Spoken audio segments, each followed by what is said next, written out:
Hello. Hi, my name is Melanie Teriki. Welcome back to my channel. Super happy to be back, and I have missed you guys so much. I am back for real. And thank you so much for clicking on this video. If you don't know me, my name is Melanie Teriki. I am an international student in Australia, but also a believer, and my content is basically focused on wellness, growth, finances, and if you'd like to catch up with me other than YouTube areas, I am on TikTok as Teriki Melanie, and I am on Instagram with Thriving with Teriki, which is my current baby that I am nurturing, because I want to build a community of people who want to grow, who want to elevate their lives as young people. I am a young person, and so trying to figure these things out is really important, as well as having a community of people who we're doing it together. We don't have it figured out, so we are growing slowly by slowly together. So if that is something that you are interested in, please be sure to check out my socials. Otherwise, let's get right into it.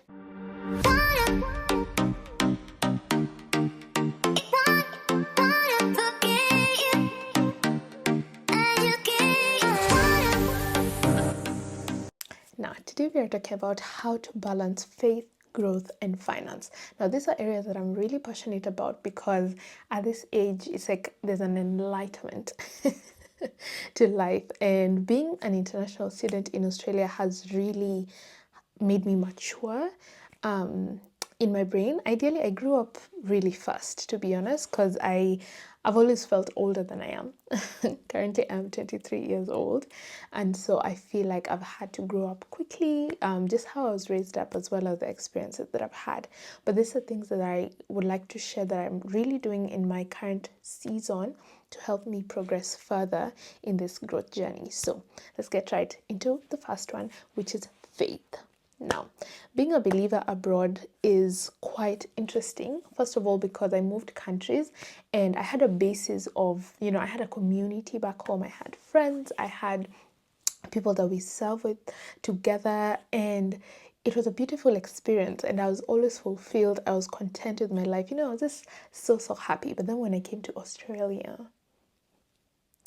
it became like a very toxic environment, not because the country is a bad place, but because I didn't have anyone to grow with. And believers thrive in community. And so if you are not in a community and you are going through life, you'll figure out that slowly by slowly you start to desire to be with people who, first of all, share the same goals, second of all, are encouraging, and you just feel so light when you are with them, rather than having the burdens of life, because life is stressful. But if you don't have people to work with, then it gets even more stressful.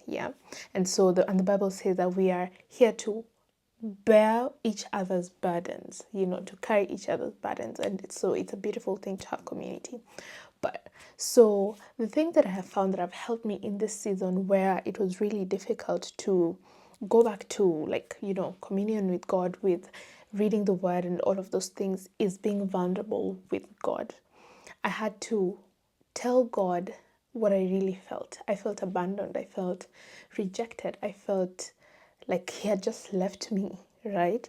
And this is because I went through a very difficult season where I had to move houses, and I didn't have a place to stay because the environment I was in wasn't the healthiest. And so I had to move houses. But then at that point, my finances were really struggling, really struggling. And so I was like, God, how could you let this happen to me? And not to say that it shouldn't happen to me or it can't happen to me, but it's just that it felt like I had been living in abundance by the grace of God, and had been living a very confident life and all of these things. But then slowly by slowly, it started just going down. And I realized I had to change my environment, right? So I changed my environment. And I remember thinking, God, will you restore? Will you actually restore me to the place where I was before, or in an even better place, right? And so I trusted God. I just decided, okay, you know what? If I'm going to be angry at you, I'm going to show you. Or I'm going to tell you, right? And over time, I started realizing that God really heard me. Like, He heard my feelings, he heard my heart, he heard the things that I was going through, and he saw them. And so slowly by slowly, he started encouraging me. And this is where the next point comes in of community. So I found a community of women called Bibles and Brunch that started here in Perth by one of my favorite people, some of my favorite people. And so I decided, no, let me go, because I've missed being with women who believe in God and are living out their purposes and stuff like that. Because sometimes you need a pick me up, and the people who will give you that pick me up is the women that God has put in your life, or fellowship with believers. So I went for some of the events, and I remember leaving so light. I felt so amazing. I felt so encouraged. I felt so alive, And so I started regularly going to their meetups. So they have events like once in 3 months, I believe. They have prayer meetings every week on Tuesday mornings and night and evenings. They have meetups every fortnight. So if you're in Perth actually, or even online, and you'd like to connect with a group of women, feel free to join Bibles and Black. There's no membership fee or whatever. It's just come as you are. So this is shameless plug. And I'm also hoping to build a community as well, just to build up the kingdom. Like, there's so many people who are discouraged out there, and I hope that I'll get to build a community where we just come together and commune, right? Anyway, so I started going there, and then I found a new church as well. I wanted to move churches because I felt like I needed a new space. Like, I just needed to get like newness, as well as being in a community that I'm growing in and connecting with a lot. And so I changed churches as well. And so in the midst of all this, I also found a group of girls that we walk together and just do life together, and seeing that they are also growing and pursuing life very audaciously. Like, people have businesses, people are working hard in their areas. Some are in school, some are not in school, but everyone is just moving towards growth and newness. And in God, my life just changed completely, because suddenly life looked like it was possible. And these are people who came as international students as well, mostly, African girls, black girls. So it made it even easier to connect, because it was like, oh, it's actually possible. It's actually possible. Because something that I had given up on before was the possibility of success as a foreigner, in Australia. Because the company I kept was, not gonna lie, very discouraging. It was all about hustler mindset and how this country is just pushing your dreams down, that you have to settle for less, just settle for, just good enough, not the God's best. And I posted the other day on Instagram, and my pastor said one thing last Sunday. He said, the good in your hands sometimes holds you back from God's best.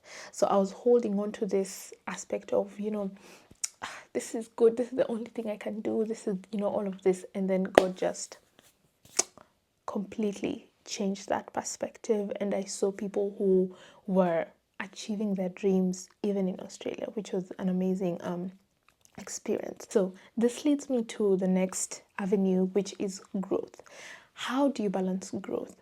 In my opinion, the content I consume is the greatest change that I had to make, because I was consuming a lot of sad content, a lot of depressive content, a lot of how difficult life is content, a lot of, how hard the government is making it for people like us and stuff like that. And I had to completely tarnish that.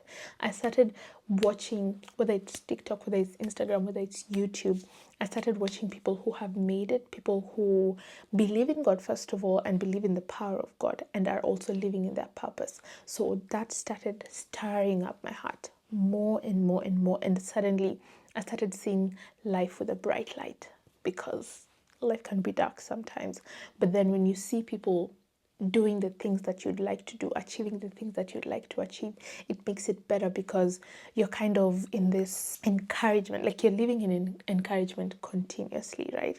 Then I started reading books. Well, not really reading books, but listening to audiobooks. And so I just I think Spotify just upgraded one day. Then I found like a section where it's audiobooks, as well as on YouTube. There are people who like put audiobooks out and stuff. So I just started listening to them, and slowly by slowly, I started feeling like, oh yeah, I can do this, I can achieve this, I can, do all these things, and all by the power of God. Like, God has actually enabled me to pursue dreams that even if I'm in a foreign country. And I remember reading in Genesis the story of Jacob, the time when, how he got his blessing was crazy. But then there's a time that Rebecca, his mother, told him to go to flee from Esau, his brother, and she said, "Go to the country. Like, I have blessed you. I have blessed you with the blessing of Abraham. You will go to a foreign country and you will succeed there." And Jacob left, and the place where he saw a vision of angels going up and going down. And he woke up and he told God, truly, I have like experienced the presence of God. And so, Lord, if you will go with me to this foreign country, if you will give me food to eat, if you will clothe me, I will come back and make this a place of God, And that exactly happened, just to show you how reliable God is. And so I remember consuming such content and reading the word, rooting myself in the word, made me feel like, actually, no, God is the same one who was in Kenya and is the same one in Australia, and nothing changed. Nothing changed at all except my heart. I drew further from God because I wasn't consuming the right content. I wasn't keeping the right company. And truly, my hopes and dreams started dwindling, but now they're back alive. Watch the space. Watch the space. So what you're going to want to do is consume content that is actually empowering. And of course, the best part, friends, the company that you keep, because the Bible, the Bible is very practical. The Bible says bad company corrupts good morals. And so, what company are you keeping? Who are the people around you? You know how they say you're the sum of the 5 people that you keep around you? Exactly. So if you see that your life is, because of the choices that you're making, because of the attitude that you have towards life, change your friends. And if you can't change them, then change yourself. Be the change in your friend group, And if you see that they're dragging you out, you're gonna have to be in solitude for a while before God gives you the community, or not even before God gives you, but before you find your community. Okay, so just be careful. And then also, growing means putting yourself out there. So for opportunities, for whatever you want to do, put yourself out there. This is me putting myself out there, telling you my story, telling you the things that have happened to me. This is me putting myself out there because I know that there are people who will learn and grow from this, okay? So put yourself out there, and you never know the opportunities. The jobs I have gotten, to be honest, God brought them into my life. I have experienced God's favor, but all I did was do something here, post a video here, do things like that. So put yourself out there, because God really, He needs you to put in the action so that the blessings can, start flowing, build momentum, so that even He can join you in the journey, okay? Now let's go to the third avenue, which is finances. Finances. This has been something that I've been passionate about, especially this year, because after being broke, I said, no, we're never going back here again. So I started learning about money, and I started listening to audiobooks about money. And the first one I did was Total Money Makeover by Dave Ramsey. That changed my life completely, because suddenly I started seeing it as possible. I started seeing it possible that I could be financially stable, that I could be financially, literate and know what to do and when to do it, right? And so continuously reading those books, it really helped form my attitude, and then it taught me how to budget. And in one of my TikTok videos, I said, budgeting is respecting yourself. It is respecting your time, it is respecting your money, it is respecting the effort that you put in life, because you're telling your money where to go so you never lack, okay? Because this money goes here, this money goes here, this money goes here. If you want leisure money, you will budget for leisure money. If you want to travel, you'll budget for traveling. If you want to buy something new, you'll budget for that. So at no point do these things mix up, because once they mix up, that's when everything just crumbles. So learn to organize your things, budget your money, put money aside for whatever needs you have, then you won't feel like you're being suffocated. Okay? And sometimes you won't have that much money. You're going to have to learn sacrifice. You're going to have to learn patience, because we're living in a microwave generation where, we want things here and now. But that's not going to be possible if you are not patient. Like you actually have to be patient. And also you have to learn about investing, because one thing that I have learned that is beneficial for you as you are growing in your financial independence journey is investing. You have to put your money somewhere that grows, because saving your money in a bank is one of the worst things you can do in this generation. Because when you're saving your money in a bank, you only get like 1% interest per annum. What does that do? When the inflation rate is like 4%, there's nothing that your money has done for you. But then when you start investing, and you don't even have to get like high risk investments, you can do subtle things like investing in Kenya, there's money market funds. You can invest in ETFs. In Australia, you can invest in small areas, index funds, things like that wouldn't necessarily be high risk. Bonds, infrastructure bonds in Kenya, treasury bills, treasury bonds, all of those things. I don't know why I'm struggling so much, but investing in those things will also empower you, because you know that your money is growing first of all, and then your money will earn more money for you. So ideally, when you invest in these things, you don't have to think about it again, because you've first of all budgeted for that investing, but also where you have invested, it is earning money continuously. So all you have to do is just keep going to work, earning more money, putting it somewhere where it's invested, and that will help you grow. And the more your income grows, the more you can live on the place on your investments, which is what most rich people do, because they've invested so much money, they're getting interest that is able to, give them life. So as you're growing in that, remember, we are young and we are trying to figure out life, but we are also being responsible, okay? And so if you want to have a lot of money for leisure, that's your plan, okay? We don't all have plans to build houses and stuff like that. So if your goal in life is, traveling the world, make your life look like that, okay? Save up money, work hard, invest, all of that, then travel, because at the end of the day, you kind of want to live a life that you are content with and that you are happy with, okay? So that's all I have for you on this episode or this video. I hope you have enjoyed it. Please let me know, how do you balance your life with things like faith, growth, and finances? How do you balance your life, and what are the tips that you would give other people to, learn from you? All right, thank you. I will see you on the next one. Bye.